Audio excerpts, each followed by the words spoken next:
Okay, so this is the installation video for the GHK G5 HPA Evo lower.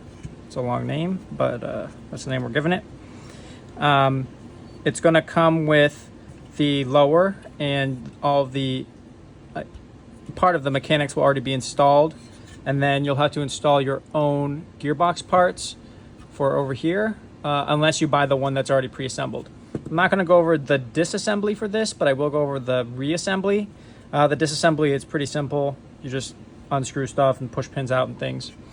You'll also get a little pin here that will help when assembling these, and you'll get this little tool for drilling the hole for your for your grip, and I'll go over that also in a second here. So to start, I'll just go over the assembly of the gearbox. We start with your trigger mech. So you got a couple pieces here, and this all is just going to go in assembled in one piece. Sometimes you can put them in separately, but we're going to be using this little pin helper that will come with it to hold everything in place, and then once it's assembled, then we'll push that pin out. So I'm just going to put that pin in there, line it up like that, and then I'll take my two springs and make sure they're attached. If you guys want a more in-depth installation video, then I'll put a link in the description. There is a fellow that made one that is really in-depth and really helpful.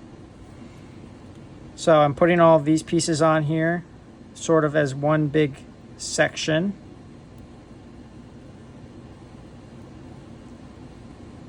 Like so. And then I'm just going to drop it in here. Oh, before I do that, I remembered I need to prep this other piece. So I'm just dropping that in there. Again, this isn't really like a video to show you guys how to do this. There's other videos out there that this is all just standard stuff. So installing a gearbox for the GHK G5 is all going to be the same. And it might also be the same for the M4.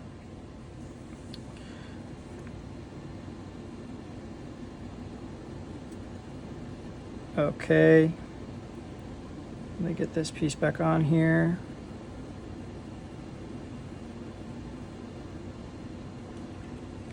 This valve knocker is going to rest on the pin, the cross pin that's going right here. It's going to rest on top of it.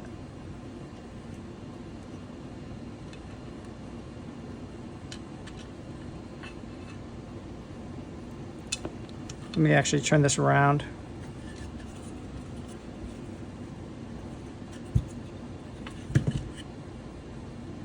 Get that piece back on there.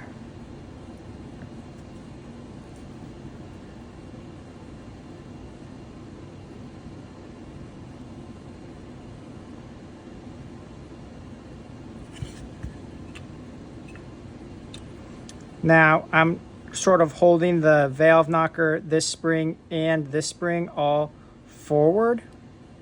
Can be a little tricky, but you can get it all in there. And then when I put it in, I'm sort of putting it in at an angle here so that this spring sits forward.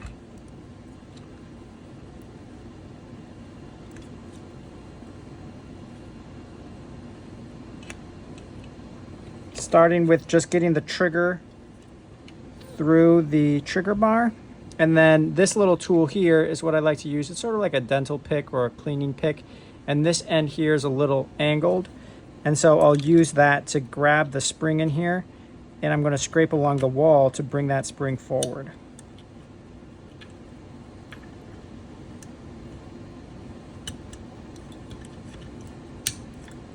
Okay. Oops, this piece fell off. Just going to put that back on.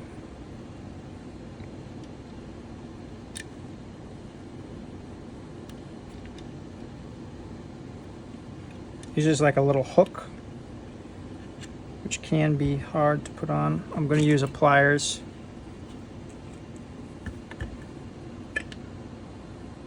Again, Other people might have different methods of installing this gearbox. I'm just trying to show one of the methods that I use. Going back in with the pick to pull that spring forward. Okay, now I can put in this cross pin to replace the old one that I had in there, or the sacrifice one.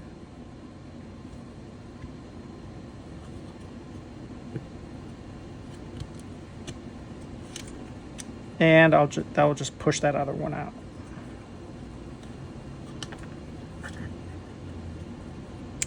Okay. Now I'll straighten this back out.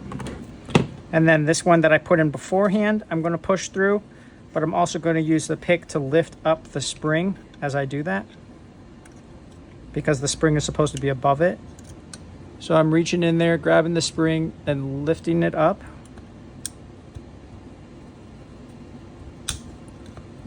It's a heavy spring. Like that. And then I'm going to push the pin in.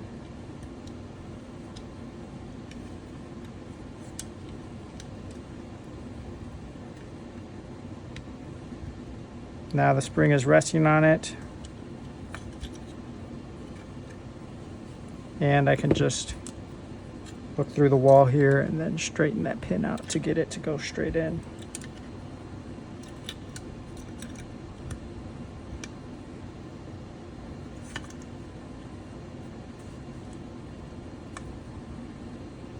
Come on, brother.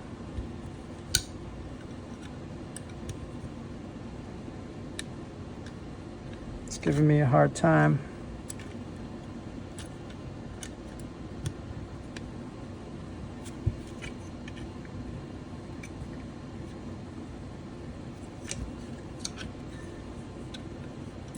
Is it because I've got some pressure on it in the wrong area?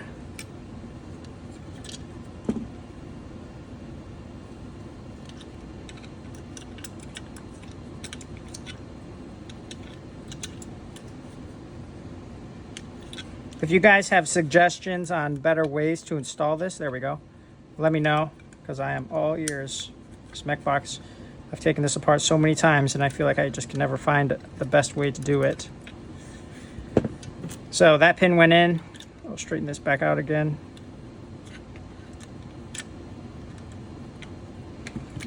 Then we can install the final one, which is going to be the hammer. Place that there.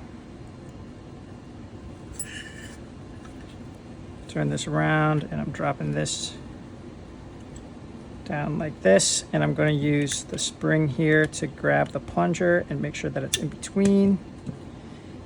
Oh, actually, before I do that, I forgot this spring is supposed to go on top of the hammer. So I'm going to lift this spring over the hammer. Just pressing against the wall, and you can see how I'm pulling the spring away.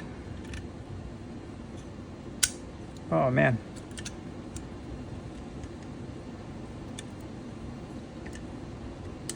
There we go.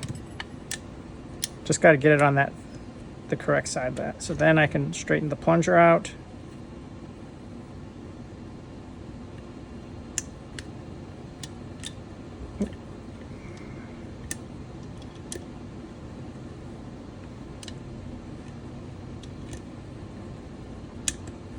There we go. And I can drop the pin in from this side.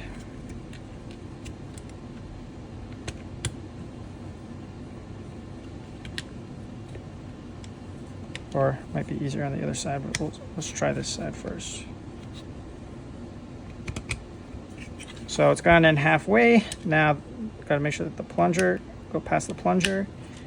And then I think it already went past the spring, and you'll feel it drop into the spring.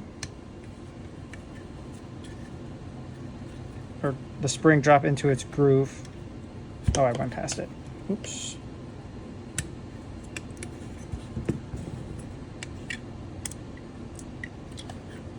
Where are you at, buddy?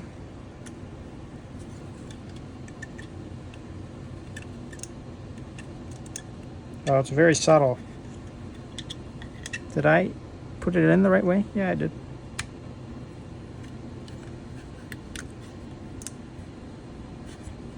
Okay. So now most of the mech box is installed. Let's go to the fire selector. So for the fire selector, we just put in this side first. And the fire selector has a little oval, and that's for the little tangs. You sort of put it in and then rotate, and then put it in, rotate, kind of like a special mech box, key box.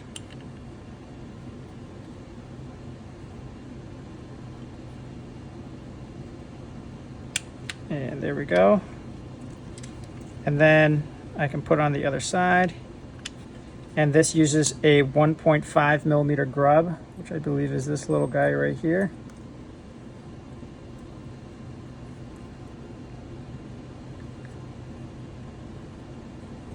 Sorry, 1.3. 1.3.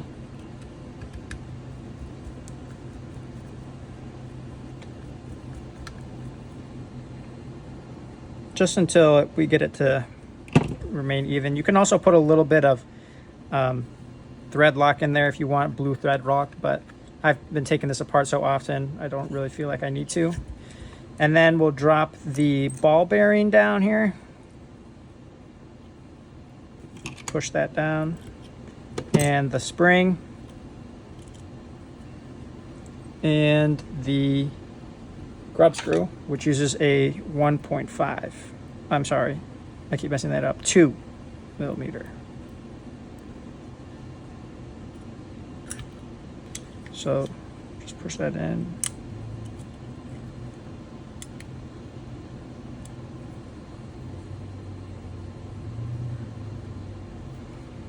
You want to apply pressure as you're screwing these in because you're creating the threads. And that way those remain tight. So we can test that, that's good. Now we can install the detent for the rear locking nut. So I'll just put this piece in here so that I don't push the detent all the way through. Drop the detent in, drop the spring in, and then same thing with the grub screw. Apply a little pressure as you're putting the screw in to create the threads. If you lose these grub screws or anything, it's totally fine because your grip will also hold that stuff in. All right, we're making good progress here. Now let's install the grip. You're going to need, this is a 6 millimeter or a 1/4 inch driver bit. Go ahead and take the fitting off of here by pressing the collet to the fitting and then pulling the whole thing off. So I'm going to press it together and then pull. Now I'm going to use the guide and I'm just going to place that like this. It also has the attachment if you want to hold it, like if you don't feel your hands are steady enough, but I just did this the other day even without the guide and it's pretty easy to do. Then you just put the 1/4 in there and run it to cut into your grip.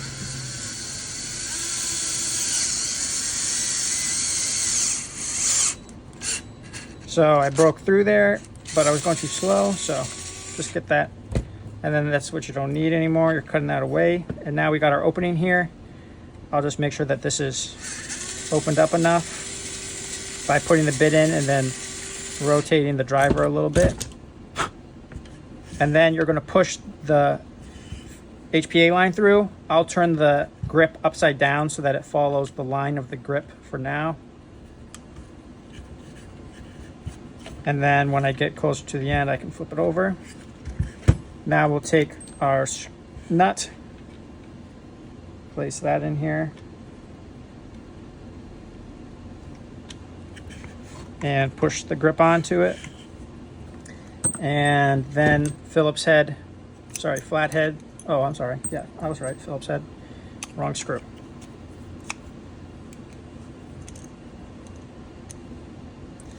And we're looking in here. I want to try to get some light.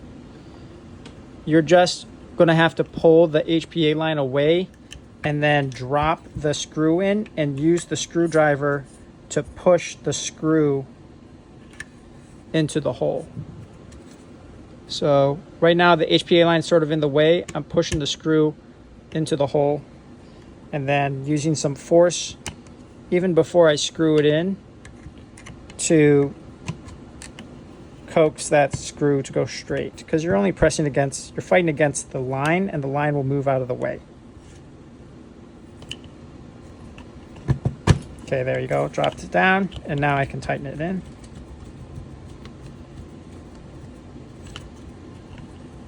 Maybe I didn't drop it down enough. Pretty sure that was it.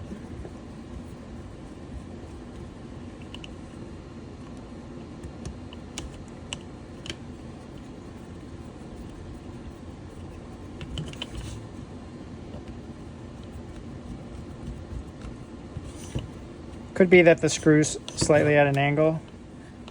I'll just pull this out so that I can reseat the screw.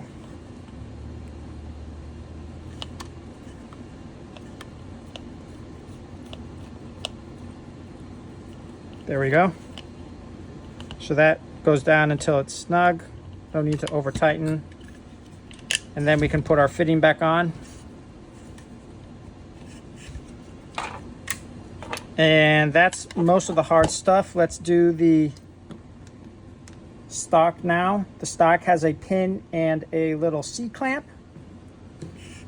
So we'll just put the stock in place, and I like to put it in straight like this so that it helps line everything up. Drop the pin through, and I can use a hammer to coax this down.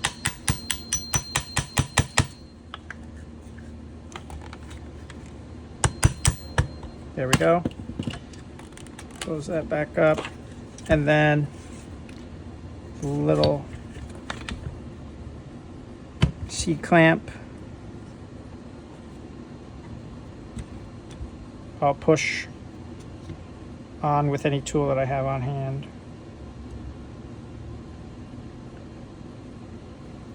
A lot of this stuff is pretty simple gunsmithing. If you guys feel like it's too complicated, you can bring the kit to a gunsmith and they'll do that for you. Looks like I slipped and scratched it there, so don't do that. But there we go. So that's activating. Just enough space on that mag release. Some things might change in the production model, like this mag release area. We're still working out the kinks and stuff. So we're not sure how that will end up being in the final product.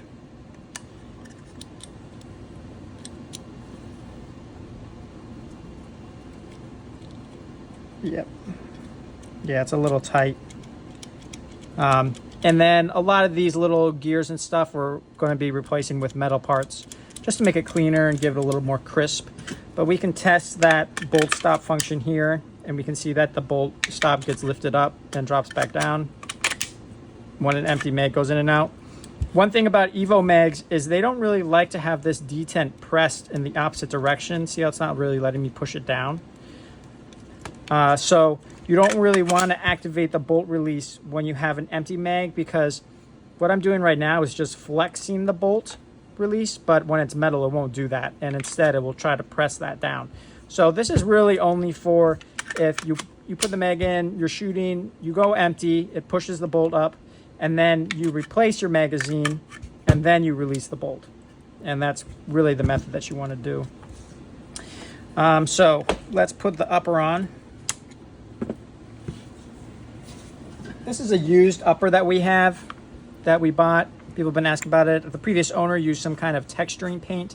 Feels good, but fortunately they didn't strip everything when they painted it, so it looks a little wonky. But that's like the perfect thing to use on a test bench, because we'll be able to account for tolerances that people have. One additional thing that we'll include is this little piece of rubberish stuff. It's called sorbothane, and you're going to glue that to the back of your bolt base plate here. It's just going to go right there. We just use super glue. You just like lay a little super glue on top and then stick that on, and that's going to provide the extra absorption that you need.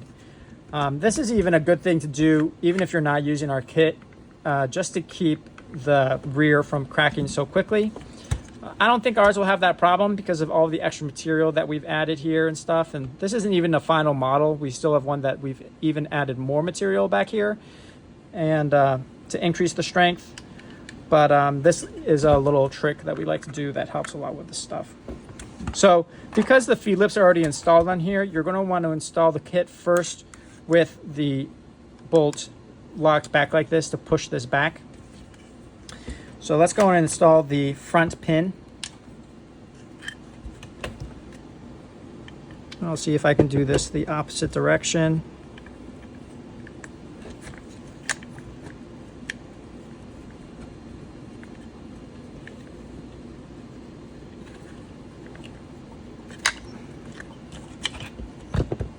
It's not playing nice.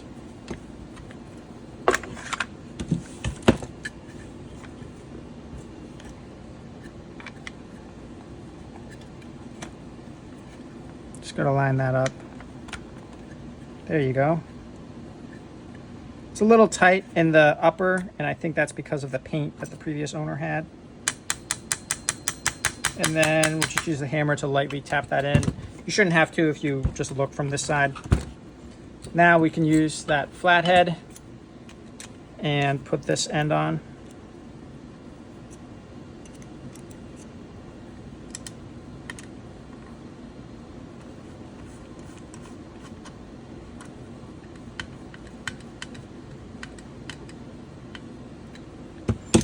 Okay, and this is where we want the bolt to be back. We'll drop it down to this level, and I'm going to push this in with my finger past the rear stop. And then if you feel like it's getting jammed up here at this part, it could be that it's on the bolt here. So you just want to make sure that you're sliding past that. And I'm going to push on the lower so that it goes past the bolt stop there. Now I can release that forward and I can push this pin in.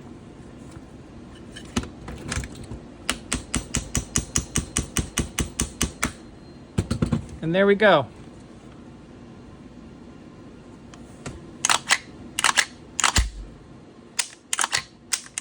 Let me get some air and I'll get a dry fire video for you guys. So here it is, about 100 PSI. We can dry fire. And if I put a magazine in, locks back. You don't really want to press this again when the magazine is in because you're just going to really mess up the magazine release tab here. That doesn't really go down when the magazine is empty unless you're like activating this, and then that can move. So you don't really want to do that. Just when the magazine is out or when you put in a new full magazine, that's when you'll want to do that. But for now, just don't press this down. You don't want to break your Evo mags.